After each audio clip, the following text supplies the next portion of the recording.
오늘의 묵상 시간입니다. 오늘 본문 말씀 출애굽기 4장 18절부터 31절까지의 말씀입니다. 자, 오늘 나오는 본문의 말씀에 보시면 하나님의 관점에서 모세가 어떤 존재인지 우리에게 말씀하고 계시죠. 자, 그 구절을 가장 잘 드러내는 것이 20절의 말씀인 것 같아요. 20절에 이렇게 기록되어 있습니다. 모세가 그의 아내와 아들들을 나귀에 태우고 애굽으로 돌아가는데 모세가 하나님의 지팡이를 손에 잡았더라라고 말씀합니다. 자, 이전에는요, 이것이 분명 모세의 지팡이였습니다. 그런데 지금은 하나님의 지팡이라고 말씀하시죠. 왜 같은 지팡이가 모세의 지팡이로 다시 하나님의 지팡이로 변화되어 갔을까요? 자, 이 지팡이를 잡고 있는 사람이 누구였나요? 바로 모세였죠. 모세가 지팡이를 잡고 있을 때에는 모세의 지팡이가 아니라 하나님의 지팡이라고 말씀하시죠. 왜 하나님의 지팡이입니까?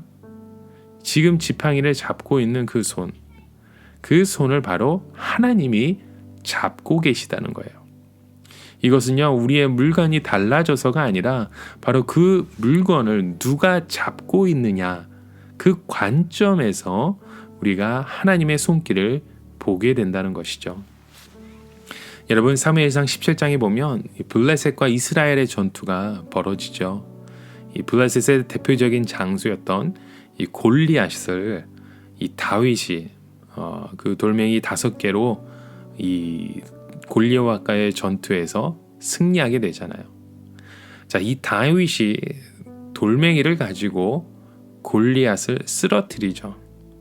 그러나 그 골리앗이 죽음을 맞게 된 것은 바로 골리앗이 갖고 있던 그 검이었습니다. 다윗은 골리앗이 쓰러지자 골리앗의 그 칼집에서 칼을 꺼내서 그것으로 골리앗을 죽였던 것이죠. 그리고 그 칼은 차후에 다윗이 손에 붙들리게 되었던 거죠. 칼이 바뀐 것이 아니었습니다. 칼은 그대로 있었지만 그 칼을 골리앗이 잡고 있을 때에는 골리앗의 칼이었지만 다윗이 잡고 있었을 때는 하나님의 손에 붙들린 바 된 다윗의 칼이 되었다는 것이죠. 여러분, 모세의 지팡이도 마찬가지입니다. 모세가 잡고 있을 때에는 그저 모세의 지팡이에 불과했습니다. 그러나 그 지팡이를 하나님께서 잡아주실 때에는 하나님의 지팡이로서 쓰임받게 되었다는 거죠. 여러분, 우리의 모습을 한번 돌아와 보십시오. 우리가 하나님의 부르심을 받은 그 사명자로 우리가 나아갈 때요, 바로 우리의 모습이 바로 하나님의 지팡이를 붙드는 것과 마찬가지입니다. 하나님의 지팡이는 내 능력을 드러내는 것이 아니죠. 하나님께서 하나님의 지팡이로 하나님의 능력을 행하시도록 나 자신을 내어 드리는 것입니다. 내가 하나님을 위해서 하고 싶은 일이 있는 것이 아니라 하나님께서 하나님의 나라와 영광을 위해서 하고 싶은 일에 나를 쓰이도록 내어드리는 것이죠. 그것이 바로 하나님의 지팡이를 쥐고 있는 사람의 모습인 것입니다. 그래서 하나님의 지팡이를 쥐고 있는 사람은요, 하나님의 능력으로 자신이 하고 싶은 것을 대신하는 것이 아니라 하나님께서 하시고 싶은 일을 나 자신을 통해 이루어 드리도록 우리의 모습을 내어놓는 것입니다. 바로 하나님의 지팡이를 쥐고 있는 사람에게 남아 있어야 하는 것이 바로 하나님의 능력과 하나님의 그 영광을 올려드리는 것이죠. 이것을 오늘 본문 27절 그 이하에 잘 보여주고 있습니다. 그리고 마지막 절 31절에 보면 백성이 그것을 믿으며 머리 숙여 경배하더라고 말씀하잖아요. 이렇게 하나님의 지팡이를 쥔 사람의 그 마지막은요, 하나님의 백성이 하나님께 머리를 숙이고 경배하도록 만드는 것입니다.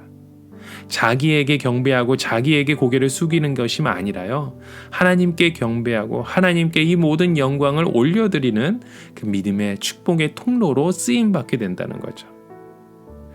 자, 그런데 오늘 본문에 보시면 하나님의 지팡이를 모세가 가진 이후에 일어난 그 사건이 사실 저희를 더욱 놀라게 합니다.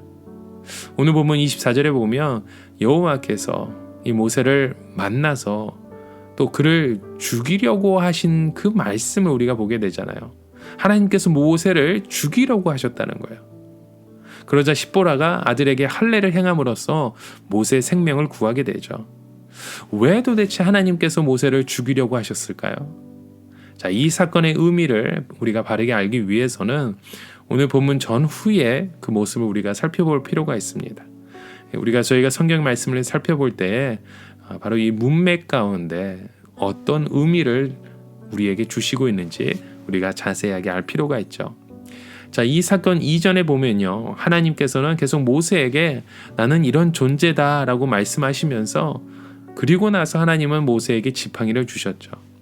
그 이후에 일어난 사건들, 또 그 다음에 일어난 사건들을 보게 되면 이스라엘 백성들이 모세를 통해 하나님을 경배하는 사건이 나오고 있습니다.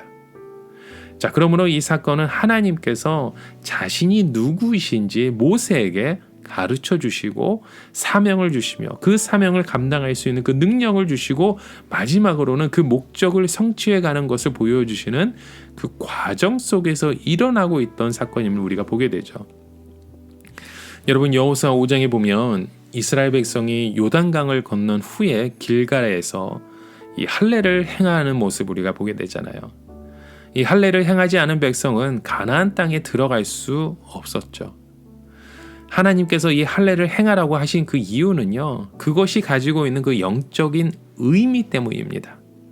할례를 행함으로 인해서 나는 어떤 존재이다 라는 그것이 인식되는 것이고, 바로 나는 죽은 존재이고 나의 생명이 더 이상 나의 능력과 나의 힘으로 유지되지 않는 그런 자기의 그 존재의 인식을 하는 것이 바로 할례의 의미 속에 들어있다는 거죠.